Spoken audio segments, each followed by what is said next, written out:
আজ এই ভিডিওটা একটা বিশেষ কারণে আমি নিয়ে এলাম। আমার এই ভিডিওটা করতে খুবই খারাপ লাগছে। সত্যি কথা বলতে আমাদের এই ওয়েস্ট বেঙ্গলে সরকারি চাকরি পাওয়া মানেই যে সব কিছু পেয়ে গেলাম তা কিন্তু আজকের পর থেকে নয়। কারণ সরকারি চাকরি পাওয়ার আগে পর্যন্ত একটা যুদ্ধ থাকে, সরকারি চাকরি পাওয়ার পরেও একটা যুদ্ধ। তোমরা নিশ্চয়ই জেনে গেছো, এখনও এই ভিডিও আপলোড হওয়ার পরেই অথচ তোমাদের খবর চলে গেছে যে 26,000 যে টিচার সেই নিয়োগ কিন্তু বাতিল হয়ে গেল। সুপ্রিম কোর্টের বিচার আজকে বেরিয়ে গেছে। আমার আশেপাশের অনেক ডিজার্ভিং দাদা বলতে পারো, দিদি বলতে পারো, যাদেরকে আমি চিনি পার্সোনালি, এবং তাদের লড়াইটাকে আমি সামনে থেকে দেখে এসেছি, তাদের সাথে আমি কথা বলেছি, তাদের সাথে মিশেছি। তারা সত্যিই ডিজার্ভিং ক্যান্ডিডেট। যারা চাকরি করত তাদের কিন্তু চাকরিটা আজকে গেল, যেটা কখনোই কাম্য নয়। হঠাৎ করে তারা জানতে পারলো তারা আজকে চাকরি হারা, তারা আজকে বেকার হয়ে গেল। ম্যাক্সিমাম অনেক আমার দাদা দিদিদের বিয়ে হয়ে গেছে, সংসার করেছে, তারা তাদের ছেলে মেয়ে আছে, তাদের একটা খরচা আছে, তাদের একটা সংসার আছে। এই জায়গায় দাঁড়িয়ে আমার একটাই প্রশ্ন, এই ছেলেমেয়েগুলো, এই যোগ্য ছেলেমেয়েগুলো কোথায় যাবে? এটা কিন্তু খুবই খারাপ এবং খুব বেদনাদায়ক একটা ঘটনা। আমার এই ভিডিওটা করতে গিয়ে আমার গলা মানে আমি জোরে কথা বলতে পারছি না, মানে আমি নিজেকেও সেই জায়গায় দেখতে ভাবছি যে আমি যদি সেই জায়গায় থাকতাম তাহলে হয়তো আমার সুইসাইড করতে হতো। কিন্তু আমি এই পথটা কোনদিনই বেছে নিতে বলবো না। সত্যের যেমন জয় হবেই, আমি বলবো আদার্স আর কি উপায় আছে, আর কিভাবে কি করা যায় সেটা তোমরা ভাবো। সরকারকে জিজ্ঞাসা করো যে কেন এটা হলো, কোথায় গলতি হলো। খুব খারাপ লাগছে আমাদের এই ওয়েস্ট বেঙ্গলে এরকম একটা দিন দেখতে হবে। এটা সত্যি খুবই কালো দিন। সামনে ডাব্লিউপি কেপিটারও একটা কেস চলছে, তোমরা জানো, ওবিসি মামলা চলছে।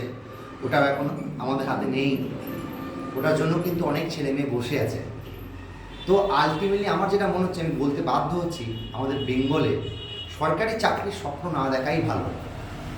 ব্যবসা করো, এন্টারপ্রেনারশিপ নিয়ে রিসার্চ করো, কী কী নতুন নতুন জিনিস শেখা যায়, নিজেকে আপগ্রেড করো, ইমপ্রুভ করো, তাহলে হয়তো তুমি বড় জায়গায় যেতে পারো। নাহলে এই যা অবস্থা দেখতে পাচ্ছি, তাহলে সত্যি বলার কিছু নেই, বলার ভাষা হারিয়ে ফেলেছে। হঠাৎ করে তুমি সকালে শোনো যে তুমি যে চাকরিটা করে আসছো 5 বছর ধরে, 6 বছর ধরে, সেই চাকরিটা আজকাল নেই, তাহলে তোমার কেমন লাগবে? রেলেরও একটা আইটিআই নিয়ে ঝামেলা আছে, তোমরা দেখতে পাচ্ছ, সেন্ট্রালও সেই একই ঝামেলা।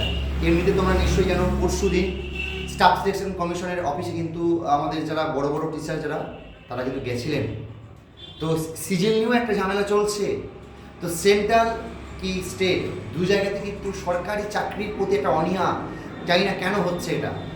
তাহলে এই ছেলেমেয়েগুলো কোথায় যাবে? সবাই তো বিলিয়ন ক্যান্ডিডেট নয় যে আইএস আইপিএস হবে। আমি, তুমি, আমাদের মধ্যে যারা মিডিওকার ক্যান্ডিডেট, তারা কোথায় যাবে? সত্যি কথা বলতে আমাদের মধ্যে যারা আছো, যারা ইয়ং জেনারেশন আছো, তোমরা সরকারি চাকরিটাকেই সব কিছু মনে করো না। তোমরা কিন্তু নিজেদেরকে আরও আপগ্রেড করো, নতুন নতুন কিছু শেখো, আর্টিফিশিয়াল ইন্টেলিজেন্স শেখো, চ্যাটজিপিটি নিয়ে পড়াশোনা করো, রোবোটিক্স নিয়ে আলোচনা করো, জানো। কারণ প্রাইভেট জব কিন্তু ছাড়া কিন্তু আর যা দিনকাল পড়েছে, সরকারি চাকরির জন্য বসে থাকলে হবে না। অবশ্যই সরকারি চাকরিটা তো আমাকে দেখতে হবেই, তার সাথে নিজেকে একটু আপগ্রেড, নতুন নতুন কিছু শেখো। আমি বলবো প্ল্যান বি রাখতেই হবে, নাহলে কিন্তু হবে না। আজকের দিনটা আমাদের সত্যি একটা কালো দিন। আমি বলার ভাষা পাচ্ছি না। আমার সেই সমস্ত দাদা দিদির সাথে আমি কীভাবে মিট করব, তাদের দিকে তাকাবো কীভাবে? প্রায় 26,000 ছেলেমেয়ের চাকরি, যোগ্য ক্যান্ডিডেট ওর মধ্যে অনেকেই আছে, তাদের কি দোষ? হয়তো কোনো দোষ নেই।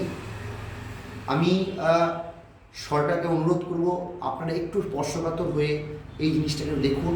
আমার দৃঢ় বিশ্বাস যে আমাদের মাননীয় মুখ্যমন্ত্রী শ্রীমতী মমতা ব্যানার্জি, উনি নিশ্চয়ই জিনিসটাকে সঠিকভাবে দেখবেন এবং প্ল্যান বি বার করবেন।